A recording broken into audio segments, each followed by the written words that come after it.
Hey Riley besties, welcome back to the Writing with Anna New podcast where we talk about all things writing. Hello, long time no see. I don't know if you guys know, but I haven't posted on my podcast for like 2 months. Sorry, I feel so bad, but it's just because I've been traveling and I'm now in the Netherlands and I finally have some sort of routine going. So I will be posting podcasts now twice a month. So basically every fortnight, and instead of doing it the other week, I'm going to hopefully be going on live on YouTube and Discord. So if you want to catch me live, I should be doing it on a Friday, but I'll keep you guys updated. But if you want more updates and just want to stay updated on my travels and everything, check out my Instagram _AnnaNew for more updates and stuff like that. Plus I've been posting a lot on my main channel, so I hope you've been enjoying those vlogs and stuff like that. But it's been beautiful in the Netherlands. I'm okay. Totally didn't cry like just 10 minutes ago when I FaceTimed my mum, but I'm fine. I'll be here until the end of June, so I do have some time to get used to it, but I'm still definitely in that sort of state of limbo where I have no friends.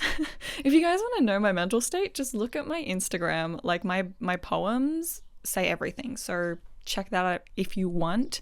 There's also a lot of birds here. I'm not sure if that will be a problem, but lots of birds are chirping outside. I love it. Anyways, let's get on to the actual video because I know you guys are actually here for the plot. So in today's episode, I'm going to be talking all about plot ideas and stuff that you can insert into your book to get like new ideas, to get your more stuff like into your book, if that makes sense. So if you're having like a mental block or kind of like don't know what to put in your book, like what to put your stuff, what stuff do I put in my book, this is the video for you. I'm going to be giving you 20 different plot ideas to insert into your story. So let's go ahead and get onto it before I ramble your ear off. So let's go. I also really adore all of these. I just came up with these like in like half an hour and I had so much fun. And some of these I use also in my own books, so they're kind of very versatile. So no matter if you have a fantasy or a contemporary, this can work, but you just need to tailor it to your book, if that makes sense, and your world building and all that. So let's get into it. Okay, so firstly, the first plot idea you can put into your story is a weather event. And usually when you're stuck in a book, just change the weather, but this might be a bigger weather event that can happen, and it basically crushes or kind of postpones or does something to your character's journey, their story, and they hence seek shelter. And this is also a really good way to kind of like see your characters, especially if you have a group of them, to see them kind of bind together and kind of have to seek shelter. And then it also gives your reader a chance to relax and also to write some really cool scenes, if that makes sense, of your characters just chilling, you know what I mean, and just like seeking shelter. And it's kind of like a good pause in your story. So yeah, insert that if you want. The next thing is that your main character's childhood friend or sibling comes back into their lives, only their allegiance isn't to them. So this is interesting if your character goes on a big journey or moves somewhere and then their their long lost like sibling, friend, uncle, I don't know, ends up resurfacing in their life, but they're a bit weird. It just seems really interesting kind of having backstory in your character's story, and kind of like, yeah, giving more depth to your character. And also it's a new thing that can happen, if that makes sense. Those birds are really going off. Okay, the third thing is there's a ball. I love ball scenes. There's a ball that your characters need to attend, like maybe to suss out a character, to get the villain, to steal a relic, like anything like that. I adore this, especially in fantasy worlds. I'm gonna probably shut that because I'm afraid there's too much bird sounds going on. I don't think that did anything, but just say hi to the birds for now. But yeah, I think this is really fun also because your characters can just like get into like gowns and stuff like that and get all pretty. Like maybe there's like a love interest and they're like, oh my gosh, I've never seen you, you know, with a ball gown and you look so pretty, and maybe they have to dance to like cover up. Ugh, I love that. Okay, the next one. Oh, this is sweet. These are like my favorite scenes, and it's where one of your characters falls asleep on the other character. I think this is even just sweet, like platonically, especially in situations where your character has to take care of a younger sort of sort of child. This is so sweet, and of course romantically is also really, really fun. So I think this is just a really fun scene to insert and just try to kind of just like take a break and a breather from your bigger plot. But it's also just really fun to also develop characters, and these scenes can truly be used really, really well. And it's just cute. Okay, it's just cute. Okay, the next one, number 5, a character faces the greatest fear. So maybe they have nightmares, or a trauma kind of triggers, or like a situation triggers that trauma, and then another character basically has nothing, doesn't know anything about it, or maybe they do and they know how to handle it or don't. Like, this is like an interesting way to kind of see how your characters foil one another and deal with each other, not only the plot but each other within the story, and when the outside external world really does influence different characters, like a trigger and something like that, and then the other character's like, oh my gosh, I don't know how to do this, and then maybe there's a secret that comes out of that, or like, you know, they open up to each other, you know, like these scenes they lead on to more scenes. So I hope this gives you some ideas. Number 6, one of your characters is unknowingly carrying a cursed relic. So this is usually, of course, if you have a fantasy world, but could be used contemporary. I mean, like if your character maybe believes in some sort of religious thing, could be cool.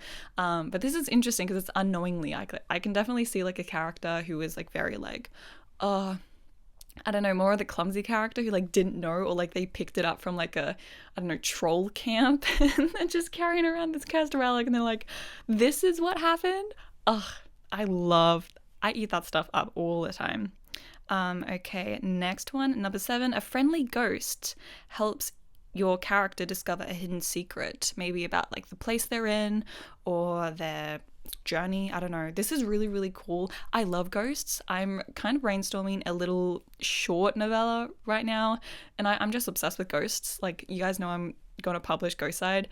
I don't know what it is about ghosts, but I for sure like I just want to include ghosts in all of my stories. So put a ghost in your story because I think they're really cool. Okay. Next up, let's keep going. Let's keep it up. Okay. Oh, number 8. There's like a robbery, a break-in, or like a shooting. There's some sort of like freak emergency, basically. This is mostly for contemporary stuff, like if they're in a school setting, or like maybe they're having coffee, or just like, you know, something like crazy happens and then the characters need to react. Sort of similar to the trauma trigger plot idea, but it's still really interesting to see how your characters react and how this propels the plot further. And similar to the sort of weather thing, like something just needs to change and something just needs to wake up your plot, wake up your characters, if that makes sense. Okay, number 9, your characters are now wanted criminals. So maybe they see their face on like a poster or something and now they've been hunted.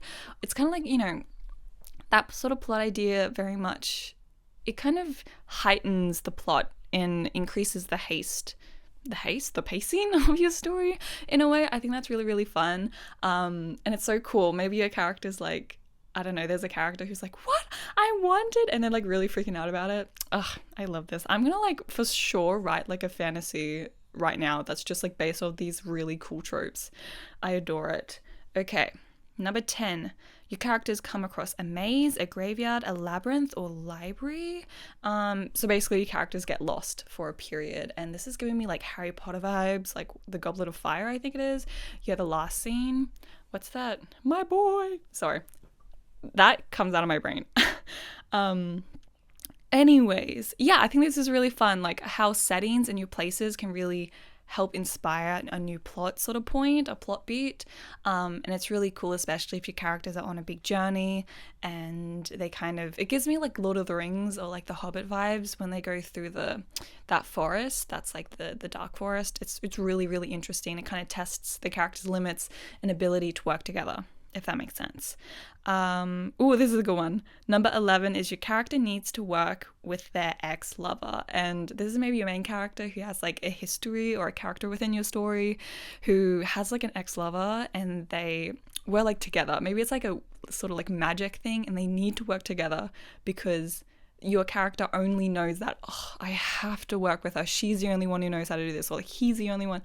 I think that's it's so enticing and juicy and fun, and like how like that hesitant, I am sold on the hesitant lovers, like hesitant, like even like close proximity. I have like one of those here as we get into the list, but like, yeah, those sorts of scenes I adore so much. Okay, number 12, your character has a dream about their hometown or a memory, and something like I feel like dreams are really good as plot points to expose more about your characters, and this particularly would be really interesting if they have, I don't know, for some reason I just think of Moana.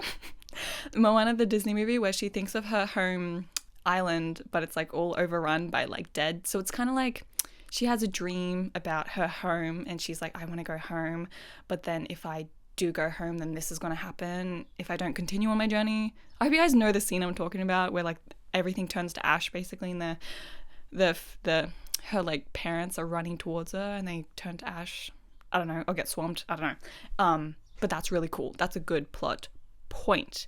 Number 13, your character gets a mysterious letter. I thought this would be cool to kind of look at. Maybe it's like the villain or the antagonist of the story that kind of like gives letter, or like a past rival, or even just like someone in the group. Warning, could be a warning, could be a good thing, bad thing. Make it up. Next up, we have an ancient prophecy of your fantasy world is triggered. I love ancient prophecies. I love like myths and legends coming true. So if there's like sort of like an underground sort of subplot you can explore, would be really interesting. Or make this maybe, you know, a bigger plot point where your characters are somehow tied to this, or they do something that somehow births or like triggers this sort of prophecy with it wasn't supposed to. And I think it's really, really fun that like that, it kind of gives me Good Omen vibes. I'm reading the Good Omens. Sorry, I'm just gonna reach over because look, I love this book so much. I watched the whole series and I adored it so much. And there's like a 14-year-old boy who's like the Antichrist, and it's just so funny how like he's the one who like triggers the emotion and stuff like that. So something like that could be really, really cool. Next up, number 15, your characters come across a bar or a brothel, and maybe like this is especially like another like sort of like juicy scene where, yeah, maybe the guy character or the girl character is kind of like, I don't know, like, or the girl's like, ooh, like they want to go towards him, and then the girl character is getting like really like worked up, like, don't touch him. It's just like sort of like this sort of, I don't know, putting your characters in a weird situation that kind of lets them realize things, and like it's an internal struggle that is so clear, and it's fun to write as well. So take that what you will. I don't know if that's something you would want to write, but I think it's really interesting just kind of like seeing, and then maybe a character like chooses not to stay there or shrugs the girls off or something like that. Yeah, I think that's really cool. Next up, number 16, your characters get stuck in a very close environment. So this is like a close proximity thing. I think it's really, really fun, really just like juicy and just sweet. Like if you can somehow get your characters in a very close situation where they can't get out of, or they need to like be really close, like breathing in each other's breaths, and just like, oh, I eat that stuff up, I eat it up.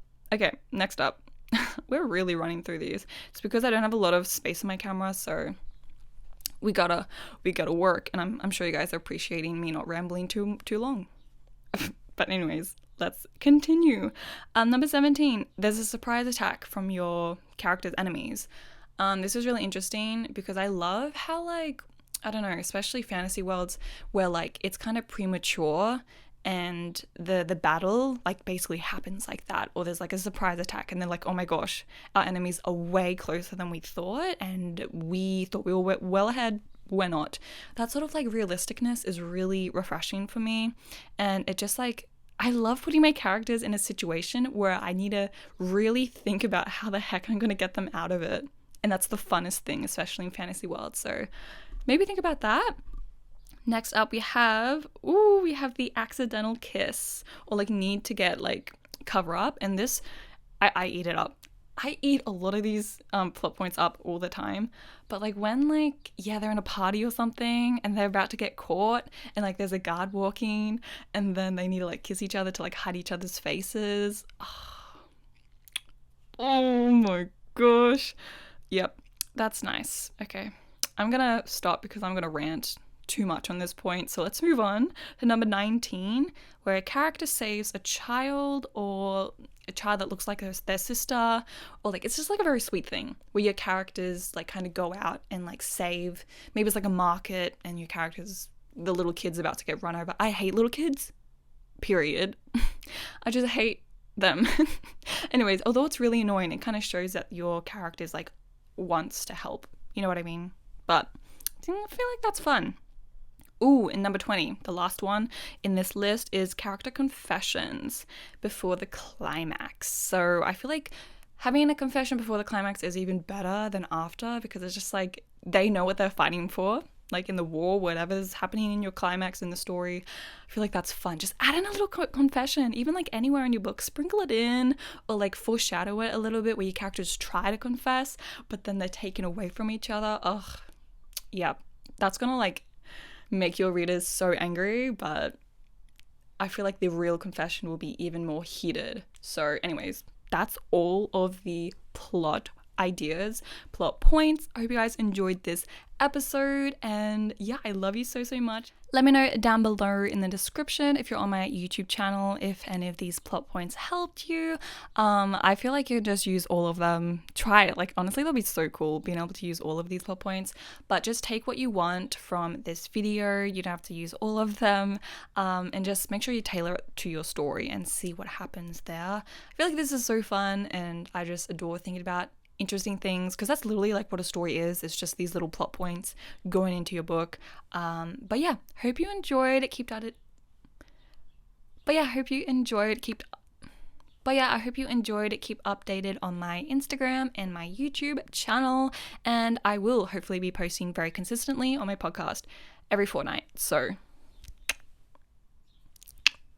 sorry. Enjoy. I love you all so much, and I hope to see you in my next writing podcast. Bye, everyone. You, still for people.